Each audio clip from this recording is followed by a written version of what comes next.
What's going on, guys? It's your boy Player X, And Galonewolf. and we are together, the unstoppable force of Semi-Limited Podcast. Thank you guys for joining us today. Yeah, thank you. Whatever you are, this is 10 years from now, or, when we drop it. Thank you. Yeah, that us. We're just going to get right into things. We're just going to thank the sponsor real quick. That is Unplugged Gaming out in Manlius. Give them a check. That's right.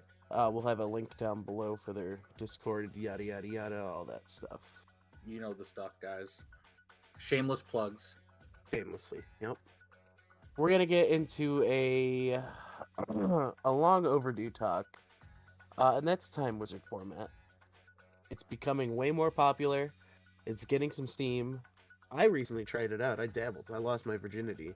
I got to draw on turn 1. Can you fucking believe that? What a world. I can't. I was never around for those. Neither was I. Hey, what? Did you know that there's such a thing as like priority and skipping it and passing it and then being able to play off of that? All I know is that people summon Dark Arm Dragon and then called priority. That's all I know. So my experience with Time Wizard format, I played Lightsworn because, I'm a mill guy. I like my tier elements. I like my Lightsworns. Fucking fight me about it. More or less. I JD to people. It felt great. I got a OTK in with JD during this format. John Dorian? Fucking great. Sure, if that means Judgment Dragon for game, yes. It's the Scrubs version of Oh, it's a script. JD. Oh, is it? Okay, all right. Nah, No, you yeah. good. All right, bad jokes, guys. Bad jokes here. We're we're all about bad jokes. But I tried it out. I gotta say, I like it more than what our current format is in. I know it's a hot take. You That's a may super hot disagree take. with it. I You may definitely not disagree. like it. I definitely don't like it. This is coming don't from the agree guy with that bought the, Cash Tier deck, but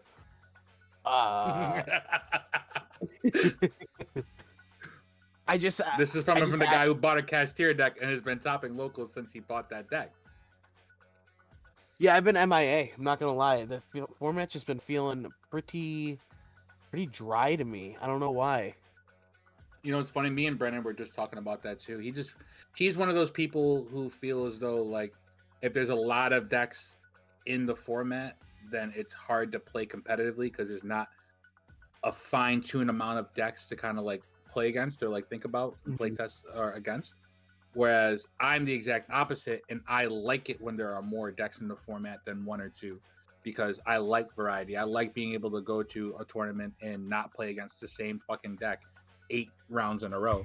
I mean, regardless of how good or bad the deck is, I just like variety personally. So, I mean, what do we got? We have, do we still have birds? Or do we have birds clinging on still? I can't even say that confidently. well, Birds was at the OTS championship, so I mean, it's not to say that they're out completely. We still have like 1 or 2 flu players. I mean, their strategy is completely different now, but they're still like a decent deck. I wouldn't say they're competitively viable, but they do their thing.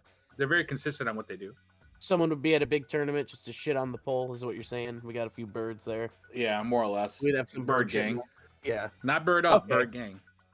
So we got the birds. We've obviously branded, which, I still think is the best deck of the format. Arguably. Allegedly. We have Cash. And what else? best Oh, of we have Labyrinth.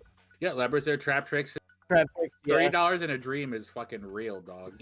Bottomless fucking dream, baby. Motherfuckers are dreaming. Not even bottomless. Motherfucker, Floodgate Trap Hole is such a detrimental fucking card. And that's maybe just a Cashier player in me, but still. Oh yeah, it's like a hard counter to you guys, right? Yeah, it's just set face down, ass up, and you're not moving the rest of the game. That's it, done. So I wish you would summon that. I wish you would use your birth right now. Please. For real. I have to activate birth just to special to bait out the flood, just so I can normal. So I can actually really play. It's funny, I had to watch up Barry today. I zone locked 10. So Barry Hayden, if you're watching this or listening to this, yeah, buddy. Wow, you zone locked that was 10? You. Oh, I zone locked him for 10. Are you guys still friends? Yeah, I mean, we're all right. We're all right. I've never. Man, zone locks me for 10. I'd have to fucking fight him on side. No, he took it in stride. He knew what it was. He didn't play Nib. So if you're not playing Nib, that's just on your guy. Ooh, yeah, he's asking for that. How could you not play Nib in this For real. format? But yeah, it's Trap Trick was a nice spice in it. I mean, I've only played a few people that were playing Trap Tricks that were just getting back into Yu-Gi-Oh! So my experience with it is like, you know, the deck's pretty easy. I haven't played like, you know, what I would consider a top locals player playing the deck yet. Mm. So I can't really give that a fair assessment. I just know it's a good investment. You know what I mean? Yeah. Well, everyone's locals is different too. So. Oh yeah. Not everyone has bad players like ours. So you're saying you like the format where it's at. So why would you say that? Not just because you have cash. I mean, it's just a lot that's viable. I mean, like, yeah, Kashtira is arguably one of the better decks. Albaz is arguably one of the better decks, but like there are other decks around. Like people are playing Plunder Patrol, like that's still out there. Trap Tricks is still a viable like deck. Like you can buy 3 structure decks, maybe put an extra 20-30 bucks into it, and have a deck that can get you X1 at locals. You know what I'm saying? Like, well, there's just a whole value. bunch. Does that mean it's that's fun in the format? Like, just because you know what I mean? Like, just because it is a great deal. But does that mean like I'm having fun with it? I think winning is what makes you have fun with it, and if you're winning, you're having fun regardless. Hopefully, I mean, but I'm also not that way. I like to, even if I'm losing, I can have fun. Like I plan on 100% playing the Gate Guardian deck on Sundays, our casual locals, for a good portion of the next month and a half, 2 months. And I'm fully okay with going X2, X3 because I understand that the deck isn't that strong and I'm just playing for fun. But if I'm playing Kashtira, like, yeah, I'm winning a lot of the time, but sometimes it's just, I don't want to think about everything. Yeah. You're having fun special summoning Unicorn or like activate Prosperity. Probably not as much fun. I mean, yeah, obviously winning at the end of the day is fun. Being able to talk shit at the end of the day is fun. You know, knowing that, you know, no one can beat your deck or that you outbrain somebody, you know what I'm saying? Like that shit is fun. But at the end of the day, I am going to play a deck that I enjoy, not just is good, if that makes sense. No, I hear you. Because let me throw this at you. Yeah. It's going to be another hot take. But man, do I miss that tier 0 format, man. I fucking loved the mirror match. I thought I was okay with letting it go, but man, do I just miss it. I think everyone does at some point. It was just fun. It was just like so much back and forth interaction and just knowing like your chains and shit. Like you could even fuck up, and then be like, oh, like I got to do this, and you could be right back in it. Like that's just how much interaction was in tier element. I just miss it. It was also like based off your opponent's actual skill level. Like if you guys are going back and forth, like if your opponent forgets 1 or 2 little chain links or chains them in the wrong order, and now you're able to respond and, you know, do damage. I don't know. It comes down to like you have to know your deck as well, and you have to know the little interactions that will get you the longest way. Like we were at Kitchen Locals. For those of you that don't know, this is Xavier's Kitchen. It's the gym, as we call it. Yeah. But me and Jake Curtis would just be in the kitchen till you would go to bed, dude, and we'd have to lock up. But I just having a blast, just playing tier element fucking mirrors. Like no time limit, just like who can out grind each other here? Like who gets that final say? I feel you. You know, who gets the final setup for the board that just beats you? Yeah, I would arguably say that because Jake and I have also put in a lot of hours in our Kashtira mirror matches recently, especially for before the OTS and shit like that. We both thoroughly enjoy the mirror. Like I will choose the mirror now with playing Kashtira than have to play the mirror with tier elements. If that makes sense. I would choose to play against Kashtira with Kashtira every time. So, like you just didn't want to like conform. You had to play tier 0. Yeah, exactly. It was like you have to play this deck to play competitively at all, no questions asked. You can see how that could kill the fun of it, you know. I try to make it work with Sprite, and I was talking about that with Brendan. Brendan was saying that this format is kind of brain dead, where I argued that last format was brain dead, and he said, "Well, we had tier elements last format. What are you talking about? That wasn't brain dead." I'm like, "Yeah, but not everyone was playing tier. I was playing sprite, and my most impactful play was activate shifter. It doesn't take a high IQ to activate a shifter." Yeah. So like, there's arguably like better times and formats than others. It takes a lot of nuts playing fucking sprite in a tier 0 format. I tell you that. That ass, because I just didn't like the deck, and that's the same thing. Like, I would much rather lose with sprite, having fun, and playing a deck that I thoroughly enjoy, than switch over to tier elements and absolutely hate going into the mirror and like dread every round because I just know I'm gonna have to play a mirror, and if I am, it's just gonna be like a long ass dreadful. I have to be on point every single time. I don't know. You can't like have a fun time at locals when you have to focus on, all right, chain link 12, we have to resolve this right. I have to make sure that I'm also getting the most advantage out of this chain link. This is only the first interaction of the game on the first turn, and now we're in minute 37 and we're only on turn 2 of game 1. You know what I'm saying? Like, I don't know. Well, maybe I'm just weird. So I think it stems off of I think you're a Xyz guy, so you're probably enjoying it. Like you, right? Like I could say that like you're a Cyber Dragon guy, so you like the XYZ. I dabble in some XYZs. I play some Earth Machines. I'm a man of I might slap a couple of River Stormers down. So like my favorite game mechanic or card type is fusions. So like I don't know. That's why I'm playing branded right now. It's why I loved tier elements. So I don't know if it's just the mechanic of the format right now. Like I don't know. I'm right back home with fusions. But yeah, it's something that's just. It's not like you guys don't still have the deck. It's just not nearly as strong as it was.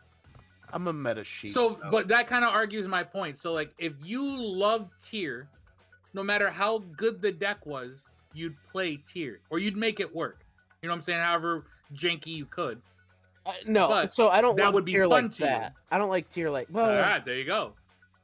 I just like the mechanic of what they did. Like how I said, like I like light sworns. I like the mill. I like the thrill, baby. Fucking all on like fucking the milly thrill, baby. I don't know. Maybe I'm just missing a mill deck still or something. It's just I don't know. Maybe I'll just go super back home and go to Mech Knights and just wreak havoc. This man.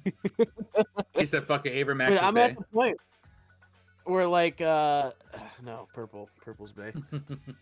Where I might just I think I'm gonna move branded. I think I'm moving on. Really? I don't know if it's just like it's so stale. You guys heard it here. Another flip-floppy decision from your boy Galonewolf. You heard it here first, people. I gotta do something because like I'm not even going to locals at this point. Like I'm working a lot, yeah, but like I'm going to Edison over standard. And like I'm not the only one that's thinking this. There's a lot of other Well, just because Saturday's your only open day doesn't mean that you're choosing to go to Edison over locals. Just saying, like, are you going to the Edison 1K? No, I can't get Saturdays off. Isn't that when Edison is anyway? Yeah. Oh yeah. If it's I hate you so much, Dylan. No, it's just a rainy day. So like I was like, I might as well try it out.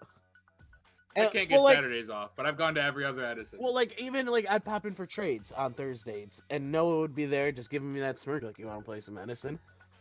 And it's just like doing crack. You're just like, fuck. He's like, damn right. He knows. He fucking knew I wanted to play some Edison. How did he fucking know? Like, I'm just saying, you got to try it out, man. It is actually, it's pretty fun. Not to mix the two topics of staleness and Edison again, but hey, no, the staleness is leading me to play Edison. I mean, that also brings up a kind of another point we wanted to brush up on. At what point in time do you think a format is popular enough to be labeled as a potential Edison format in the future? So, for example, everyone kind of, at least, even if you didn't like the Toss format or the Eternal format, aka, everyone at least knows what it is and can play that format. You know what I'm saying? Like, they would go back and play it.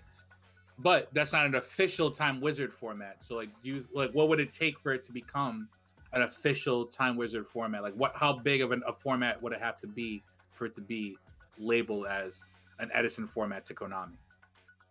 I mean, what's the closest thing from that, like Pendulum like format? Like, is that the next like thing up? Like, are people gonna miss that more?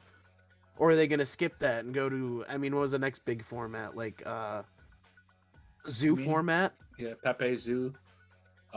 Dark Armed, I think, was one, but like True your dad, Dracos. True Dracos, yep. Orcus, Sky Striker, yeah, the toss format. Oh yeah, that's Yeah. a format. So I skipped out on that format. So I actually came in on that format. yeah, like I was Mech Knighting, and then fucking Sky Strikers came out, and I was like, well, I'm done. guess I'll go play Dragon Ball. guess it's back to Bondi we go. Dude, it's crazy how history repeats itself. Yeah, Bandai is just Konami's side chick at this point in time. People be fucking with Bandai when they like get mad at Konami. And Dylan's going back to Bandai once a format's not appealing to him. I don't know. These are the facts, people. You heard it here first. But I guess it depends on how fun the format was. You know what I mean? Like, what's that one dude that used to play with us? Frank. Like, he loved Shadal. Yeah. He loved. Yep, he loved that. What is it? Shadal and Orcus. Yeah. So I guess he'd be a one that's all about that for like 5-10 years down the line when the decks are like, you remember when that was good? I remember Orcus. You remember Orcus? Oh, I remember her. Yeah. So like, getting back to that, like, I mean, what's a good one? Like Burning Abyss. Burning Abyss invoked Shadal. Like, is that a format that people want to do? I don't know. Probably, I assume so. Shadal, Burning Abyss. What was it? BA, right? And then what else? Oh, Teller Knight. I guess you could break it down to like Master Rules. You know what I mean? Because like that was like Master Rule 3 when that shit was hot. So I'm sure we could get a Master Rule 4, which would be that Sky Striker bullshit, Sky Striker Orcus. And then even a Master Rule 5 in the future. Once we, break it down, we're 25 years in. I can't imagine it's going to go anywhere. Yeah, no, I feel you. So, we're just waiting on Master Rule 6 at this point, and then we could remember and be like, man, you remember Master Rule, this will technically be Master Rule 5. We're technically under Master Rule 2020 revision, but I feel what you mean. Oh, look at me, fucking not even knowing my Master Rules. Yeah, you fucking swine. Excuse me. Fucking lost in COVID still. Uncultured swine. That comes down to like what you consider fun. Like everyone's label of fun. Like for some people, playing cards that they thoroughly enjoy or like is fun. Like the Hickmans of the locals. Then there's people who are like Eric, where winning is fun, and I don't care what deck it is I have to win with. But if I'm winning, I'm having fun. It doesn't matter how I get there or how long it takes. Or you know what I'm saying? Like there's just everyone's got a different level of fun, and I think we need to like find the line that's like right down the middle. That like everyone can have a comfortable medium with. Yeah, I think it also, like my most fun time ever playing Yu-Gi-Oh is when me and my boys were playing it. Like when we got into it, and we're just discovering Yu-Gi-Oh, staying up till fucking 3 a.m, arguing over bullshit calls that like we don't even know. Like we'd be playing and we'd have to call Scott and be like, "Yo, how does this fucking work?" And it'd be like Solemn Judgment. Like we were that new. Like I feel like that was one of the best times in Yu-Gi-Oh for me. Was just getting into it and learning everything. No, I agree. And that's like the best part of Yu-Gi-Oh is when you kind of like just getting to learn. Like I kind of miss when I first started and I had to like learn 18 decks at once to kind of get good. You know what I'm saying? Like now, once you retain a deck and the information that goes with it, you kind of just hold it for a while until like it comes back up. But when you're first learning it and everything's like so new and it's all intimidating to you, like I thrive in that shit. I thrive under pressure. So I like things like that myself personally. No, I like the pressure is the most fun part. Believe me, going into a locals after being gone for so long and playing against all these decks and still winning is one of the best feelings. You're like, oh, like you just adjust to the situation right then and there. You just have to know your deck and its limits. Yep. Yeah. Like I guess to close it off, my definition of fun is I think similar to how Devon views his definition of fun, whereas I want to beat everyone at locals with a deck that's not the meta, or I try to that with a deck that's not the meta, just to prove a point that you don't have to play meta to win. Oh, just a hipster. That's what's fun to me. You're a hipster bitch. But it is fun to lock 10 zones out like I did Barry Hayden today. So that was very fun to me. I don't think there's anything wrong with playing the top deck and being a meta sheep. I think if people are hating on that, they're just fucking haters. For example, back when you remember when The Walking Dead hit fucking everyone by storm. Like I was a big fan of that show, and then like everyone started watching it. I was like, all right, I'm out. Like I'm done. Yep. Done with the show. So that's that like same mindset of like, oh, I don't need to play meta. But you know, you still have to fucking. You're still playing meta, even if it's rogue. Like you have to play at least rogue to be good. Yeah, 100%. I agree. So I guess my definition of fun is, I don't know, lately I've just been playing what's like the top meta deck, but I went to the side bitch this format, which is branded. So I guess you could say like I love how guess... fucking Cartesian so I is guess your you side could say bitch. I'm not. Oh, that little That whore. little slut. Yeah, that's my emo bad bitch. That's my bad bitch. That's my bottom No, bitch. Yeah. Butters. He's always there for you. But now, you know, I want to dive back into it, but it just feels so stale right now. And I don't know if, you know, by the time the next major set comes out, when is that? Like in, it's got to be soon, right? Photon Hypernova came out, what, like a month ago? I think it comes out in April, May. As Cyberstorm Access. That's what we get. That's when we're getting the synchro. Yeah, that brings right? brings the branded support. It brings the Mana Dome, Infinitrax. Shout outs to my Earth Machine players. Hoorah! We get a little bit of support in there. Yeah, it's such a basis for a bunch of people. You know, you said that in Infinitrack, and shout out to Heart of the Podcast. Yeah. Because I listened to that episode that you were on, because I support, you know, our sister and brother podcast. You guys should check out that episode. I believe it's episode 14. It's like X is the fucking problem or something. It's titled. I can't really remember. It marks the spot. The And we're gonna be having is that it? Yeah, we're gonna be having Mel on in our next episode, which we'll be recording for shortly. So shout outs to How to the Podcast. So I'm gonna bring out. So you guys were talking about support for decks and stuff like that. You go into a big tangent over heroes, yada yada yada. But I had a bone to pick with that. This is what, you know, Infinitrack, because that's your side bitch. That's one of your fun decks that you have, as well as Cyber Dragons. But, you know, boohoo hero players. But nobody cares about the whites. And the whites Nobody cares about the whites. The Toons. No one brought up Toons. We get support, but it's fun. We get support every 5 fucking years, and it's terrible. You want to know what we got? We got a card that does the exact same fucking thing as the other card. So now we have 6 of her. As the real motherfucker. You got a card that allows your opponent to pick what card you're getting. And not, oh my god. It is, dude. Can I tell you how annoying it is being, because that's my favorite. Like, I love Toons so much. But it is so, it's so hard. You know, it's just like being like a Bengals fan. Like, just year after year disappointment. It just sucks. Yeah, no, I feel you. There's decks that I play like that. Where's like our Toon Firewall Dragon? Or like our Toon fucking... Where's Toon Access Code? Any of the main people, you know what I mean? Like, you can go with any antagonist, protagonist, bitch-tagonist, and just give us their fucking card. Just give us a fucking Toon Link, give us a Toon Fusion, please. That's all I'm asking. Someone's got to be listening from Konami here. I feel that. There should be at least a Link one. I feel as though that would be good. A Link, a fucking... We already have Toon Cyber Dragon. Why not give us, like, full access to some of their extra... I don't know. You can already do it. Yeah. Toon Infinity, Toon Nova.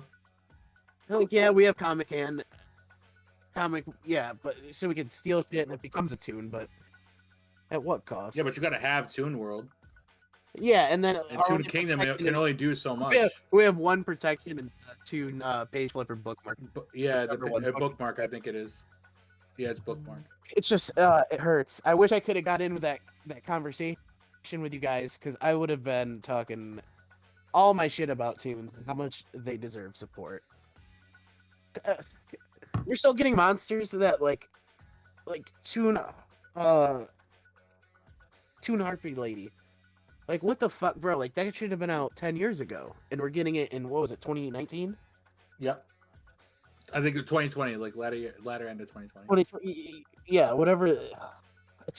I could go on for days about this topic, but I just had a bone to pick. That's my call out from the podcast. You guys can check them out. It's a really good episode, I think. Seriously, give them a shot. Yeah, absolutely. I actually started listening to them a little bit more too, because I dabbled here and there with them, but I'm gonna actually go through their whole catalog now. Yeah, they're a great podcast. I fuck with everyone there. Shout outs to Mel, Joe, Nick, George, everyone, James. So all the boys. They're all my New York City boys. City boys. But yeah, I fuck with Mel. I actually started working with Mel in the movie theaters at Regal down at Destiny, or it was Carousel then. But oh no shit. Yeah. So we met at a regional, as you guys heard on his episode, and I was like, Mel? And he was like, and I was like, holy shit. He was like, oh yeah, what's up, man? And we kind of were chit chatting. We both were on Cyber Dragon that day. Oh no, I played Cyber Dragon and I topped that regional that day, and I convinced him to then play Cyber Dragon, and we had a little bonding moment over the Cyber Dragons. That's cute. I could have got in on that with Toons Cyber Dragon. I know I am cute. Cyber Dragon is cute. Ooh woo! Yeah, what's he doing? His fucking tail to his head to do the bend of the ooh, like sorry. Yo, sorry. We're sorry. I'm just gonna. Did you have a monster in your extra monster zone? Whoops. Oops. We're sorry. Am I attaching that to underneath myself? Sorry. No, see, shit like that. Oh yeah, give me a Toon version of it, please. Please, for the love of God, I'm begging you. Not you, Konami. No, just Konami. All right, guys, we are out of life points for this game, but we are actually going to bring this to a special game 2, where we have Mel coming in from Heart of the Podcast, as we just mentioned. So we're going to break it down, like I said, into a 2-parter. Make sure to check out our sponsors and all of our the link tree below. So, absolutely. We are also still doing our Twitter giveaway. So be sure to check the description box down below for our link tree to get access to our Twitter, to follow us at the next. When we get 50 followers, we'll be doing another giveaway for the followers that we have. So be sure to click down there and follow all the social sites. Absolutely. But especially the Twitter for the next couple days. And with that, I'm Galonewolf. I am Player X. We are the Semi Limited Podcast. And we'll actually see your beautiful asses in part 2.